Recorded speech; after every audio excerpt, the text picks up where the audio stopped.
Murder నేపథ్యంలో హర్షవర్ధన్ రెడ్డి గారు మాజీ ఎమ్మెల్యే గారు జూపల్లి గారి మీద తీవ్రమైనటువంటి విమర్శలు చేసిన నేపథ్యంలో అక్కడ జరిగినటువంటి సంఘటన అతను అవివాహితుడు కొన్ని అక్కడ ఉన్నటువంటి లోకల్ సమస్యల మీద లోకల్ ఘర్షణలతో జరిగినటువంటి మర్డర్గా స్థానిక ప్రజలు అనుకుంటున్న అంశం. అది ఎమ్మెల్యే గారు ఎట్లా ఉన్నారంటే కాన్స్టిట్యున్సీలో పొరపాటున టీఆర్ఎస్ నెత్తిన గిట్ట కాకెరిగిందంటే అది జూపల్లి గారే చేసిండ్రు అనేటువంటి పరిస్థితి తీసుకొచ్చిండు.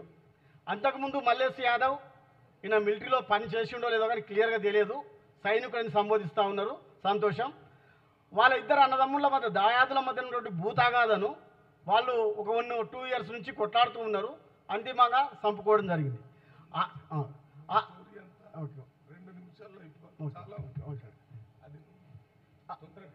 ఆయన వాళ్ళు దాయాదులు కొట్టుకొని చంపితే ఆయన బీఆర్ఎస్ కూడా కాదు, బీజేపీ నుంచి భూతాగాద కోసం బీఆర్ఎస్లోకి వచ్చిన వ్యక్తి మాత్రమే మల్లేష్ యాదవ్. ఇది తీసుకొచ్చి జూపల్లి గారికి అంటగట్టడం జరిగింది. అంటే బోడిగుండుకు మోకాడికి ముడేసినట్టు ఏం సంబంధం లేనంటే అంశాలను తీసుకొచ్చి రాజకీయం చేస్తూ ఉన్నారు. రాజకీయం జూపల్లి గారి మీద చేసే ముందు ఆ కాన్స్టిట్యున్సీలో రాజకీయాలు చేసే ఎమ్మెల్యే గారు మొదటిసారిగా గెలిచినప్పుడు 270 కేసులు రాజకీయపరమైనటువంటి కేసులు ఉంటే వాటినన్నిటినీ పరిష్కరించి జూపల్లి కృష్ణారావు గారు ఒక శాంతియుత వాతావరణాన్ని కాన్స్టిట్యున్సీలో తీసుకొచ్చాడు. అది ఆయన నేపథ్యం. ఆ తర్వాత ఎక్కడ కూడా అల్లర్లు లేవు. కానీ ఇప్పుడు మొన్న హర్షవర్ధన్ రెడ్డి గెలిచిన తర్వాత మా కార్యకర్తల మీద పోలీసులనే గూండాలుగా రవిడీలుగా ఉపయోగించుకొని స్టేషన్లకు తీసుకుపోయి కొట్టడము, రవిడీ సిట్టర్లు పెట్టడము, జైలుకు పంపడం.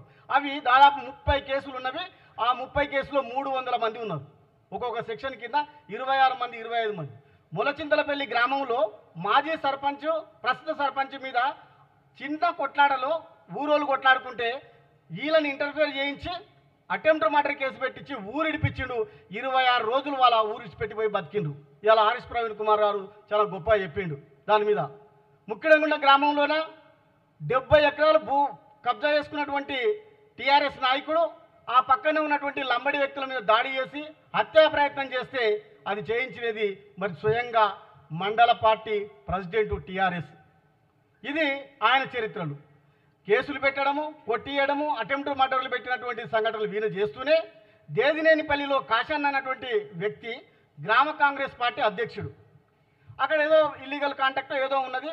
ఆయనను నిర్దాక్షిణంగా హర్షవర్ధన్ రెడ్డి గారి పిఏ అనుచరులు అక్కడ ఉన్న ఎంపీటీసీ కలిసి చంపిండ్రు. దీనికి ఈ అంతకులను మొత్తం వెనుకేసుకొచ్చినటువంటిది హర్షవర్ధన్ రెడ్డి గారు.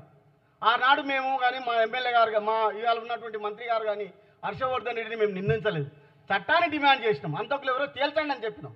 కానీ ఇవాళ నియోజకవర్గంలో ఏ చిన్న సంఘటన జరిగినా మంత్రి గారి మీద దుబ్బడం, టార్గెట్ చూస్తూ ఉంటే దీనికి డైరెక్షన్ అంతా హర్షవర్ధన్ రెడ్డి రచన చేస్తాడు. దాని నటన కార్యకర్తలుగా రాష్ట్ర నాయకులు వస్తారు. అంటే టీఆర్ఎస్ గవర్నమెంట్ను ఓడగొట్టడంలో కాంగ్రెస్కు బూస్టాప్ ఇచ్చిన దాంట్లో మరి కాంగ్రెస్లో చేరినందుకు మా మంత్రి గారి మీద ఇవాళ నిందలు టార్గెట్ చేస్తూ ఎక్కడ రాష్ట్రంలో హత్యలే జరగనట్టు, ఎక్కడ ఘర్షణలే జరుగుతలేనట్టు, ఎక్కడ పోలీసులే కొట్టినట్టు, ఒక కొల్లాపూర్లోనే జరుగుతున్నట్టుగా ఇవాళ ప్రచారం చేయడానికి కారణం ఏంటంటే జూపల్లి గారిని ఒక టార్గెట్ చేశారు. టీఆర్ఎస్ను ఓడగొట్టిన ప్రధాన పాత్ర పోషించిండు. ఈయనను అంతం చూడాలన్నటువంటి కార్యక్రమం మొదలుపెట్టుకొని ఇవాళ ఆర్ఎస్ ప్రవీణ్ కుమార్ వస్తాడు, కేటీఆర్ వస్తాడు. నిత్యం లేస్తే హర్షవర్ధన్ రెడ్డి మా ఆనిముత్యం గారు ప్రయోగాలు చేస్తూ ఉంటాడు. మేము ఆ హత్యలో తీవ్రంగా ఖండించినది మొదటగా మా మంత్రి గారు. ఎస్పీ గారికి ఆదేశాలు ఇచ్చారు, స్థానిక నాయకులందరినీ అలర్ట్ చేశారు. ఏం జరిగిందో మీరు కూడా మీ స్థాయిలో చేయండి అని, ఎంక్వైరీ చేయండి అని చెప్పేసి అంత నిజాయితీగా పనిచేస్తున్నప్పుడు ఒక రాజకీయ కోణంలో జూపల్లి గారిని అంతం చేసే కోణంలో ఆయన రాజకీయ పతనం కోరుకుంటూ ఈ డైరెక్షన్లో ఇది నడుస్తూ ఉందని దీన్ని మేము తీవ్రంగా ఖండిస్తూ ఉన్నాం.